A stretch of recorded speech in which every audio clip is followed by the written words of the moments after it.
بسم اللہ الرحمن الرحیم۔ خالد بارو کے سیاسی تجزیے میں خوش آمدید۔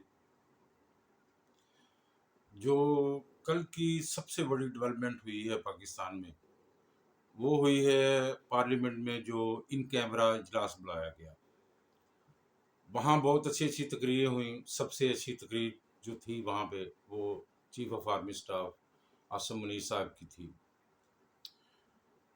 ایک بات میں کلیئر کر دوں، جب میں تجزیہ کرتا ہوں تو میں ایشو کے اوپر بات کرتا ہوں، واقعے کے اوپر بات کرتا ہوں، وہی واقعہ وہی ایشو جو ساری دنیا اپنے ٹی وی پر یا سوشل میڈیا پر دیکھتی ہے، اور میں صرف دیکھتا نہیں ہوں، میں اس واقعے کو اس کے پیچھے کیا ہے، اس کی وجوہات کیا ہیں، یہ بات کیسے ہوئی، کیوں ہوئی، یہ کل اس نے کیا کہا تھا، کل یہ کس کو ملا تھا، وہاں اس کی باڈی لینگویج کیا تھی، بس اسی طرح سے میں اللہ تعالیٰ کی الحمدللہ اللہ تعالیٰ مجھے آگاہی دیتا ہے اور میں کوشش کرتا ہوں اس واقعات کو سمجھنے کی۔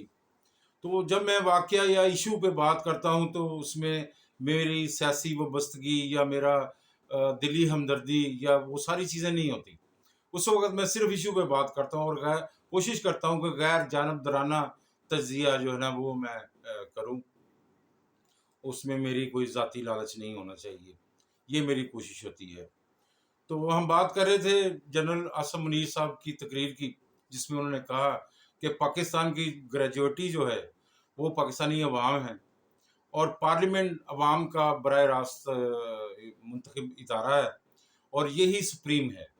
اور مخاطب کرتے ہوئے پارلیمنٹ ارکان کو، وزیر اعظم کو، انہوں نے کہا کہ آپ پاکستان کی بہتری کے لیے جو بھی قدم بڑھائیں گے، پاکستان آرمی آپ کی پوری طرح سپورٹ کرے گی اور آپ کے ساتھ ہے۔ تو ناظرین، اب میری بات لوگوں کو سمجھ آ جانی چاہیے کہ کیا فیصلہ ہو چکا ہے اور اس کو کیا کیا سپورٹ حاصل ہے اس فیصلے کو۔ جب میں یہ بات کرتا تھا تو بہت سارے دوست شاید یہ سمجھتے تھے کہ میں تحریک انصاف کے خلاف ہوں یا اس کے خلاف بات کرتا ہوں یا دوسروں کے حق میں یا دوسروں کو فیور میں ہونا۔ ایسی بات نہیں ہے۔ تحریک انصاف کے کیوں خلاف ہونا ہے؟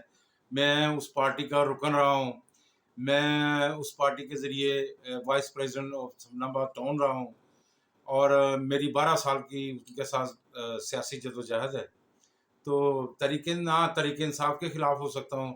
ووٹ میرا آج بھی عمران خان کا ہے، کل کو الیکشن ہو جائے کل بھی عمران خان کا ہے۔ تو میں تجزیہ کرتا ہوں بات کا، بس اس میں وہ نہیں ہے۔ اب یہ الگ بات ہے کہ اب میں اس طرح سے متحرک کارکن نہیں ہوں تحریک انصاف کا۔ بہت پہلے یہ سب واقعات ہونے سے پہلے کسی بھی وجہ سے میں لیفٹ کر چکا ہوں۔ تو میرے ساتھ تحریک انصاف کا کوئی رابطہ نہیں ہے۔ تحریک انصاف نے آج تک، جب میں زمان پارک میں عمران خان کی حفاظت کی ذمہ داری آفیشلی نبھاتے ہوئے پریزیڈنٹ عفیف صدیقی صاحب اور میں، ہم صبح 4 بجے وہاں 4 بجے سے لے کے ہماری ڈیوٹی لگی تھی 10 بجے تک۔ اس دوران میں جب 10 دن لاہور کی ریکارڈ توڑ سردی پڑی تو یہ ہم 2 بندے تھے وہاں پہ، اور دونوں ہی بیمار ہوئے۔ عفیف صدیقی صاحب بھی بیمار ہوئے، میں بھی بیمار ہوا، لیکن تحریک انصاف نے آج تک مجھ سے رابطہ نہیں کیا۔ تو میں پھر پیچھے ہٹ گیا، بس ختم۔ کیونکہ میرا کوئی ذاتی لالچ نہیں، نہ تو میں نے الیکشن لڑنا تھا، میں تو دبئی سے آیا تھا صرف عمران خان کی محبت میں، اور جتنا کام کر رہا تھا صرف عمران خان کے نظریات کے مطابق، اس کے ویژن کے مطابق۔ تو جب انہوں نے اس طرح سے میرے ساتھ سلوک کیا، ہم 2 آدمی اس دوران میں صرف بیمار ہوئے ہیں، تو خان صاحب تو بڑے ورکروں کے ہمدرد ہیں، خان صاحب سے آج تک رابطہ نہیں ہوا۔ تو بہرکیف میرے لیے اتنا ہی کافی تھا۔ لوگوں نے 30 سال میں سیکھنا تھا، میں 10-12 سال میں سیکھ گیا، تو بڑے آرام سے واپس اپنی نارمل زندگی میں واپس آ گیا۔ کوئی متحرک کارکن نہیں ہوں میں۔ ووٹ پڑے گا، ووٹ میں ہم عمران خان کو ووٹ دے دیں گے۔ تو بات کر رہا تھا میں کہ جو واقعات ہو رہے ہیں وہ لوگوں کو اب سمجھ میں آ جانے چاہیے۔ اگر آج آپ نے شاہدرہ بائی پاس کے اوپر افتتاح کے موقع پر شہباز شریف کی تقریر سنی ہوتی، اس کا چہرہ دیکھا ہوتا، تو آپ کو اور زیادہ اندازہ ہو جاتا۔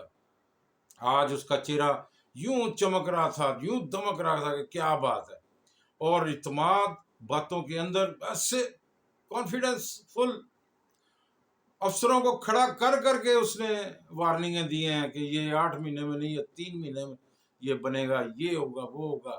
کیسے یہ سر جھکا کے چل رہا تھا، کیسے بات کر رہا تھا. یہ راتوں رات اتنی انرجی کیسے آ گئی اس کے اندر؟ یہ انرجی یہی ہے اس تقریر کے بعد. جی جناب، یہ مضبوطی اسے رات کو اپنی کرسی مضبوط لگی ہے کہ اب میری کرسی مضبوط ہوئی ہے. تقریر کھڑا ہو گیا ایسے کر رہا. اچھا پہلے وہ جب تقریر کرتا تھا، یہ آتا تھا جاتا تھا تو ایسے ہی ڈولتا ڈولتا ایسے بیمار اور پریشان تھا. لیکن آج ایسے لگ رہا تھا جیسے زمین میں کسی نے ٹھوکا ہوا ہے اس کو، ہلنا ہی نہیں بالکل. تو سر یہ صورتحال ہے پاکستان کی. تو اللہ خیر کرے، جو بھی واقعات ہوں گے اس کے مطابق انشاءاللہ میں تجزیہ پیش کرتا رہوں گا. اللہ حافظ.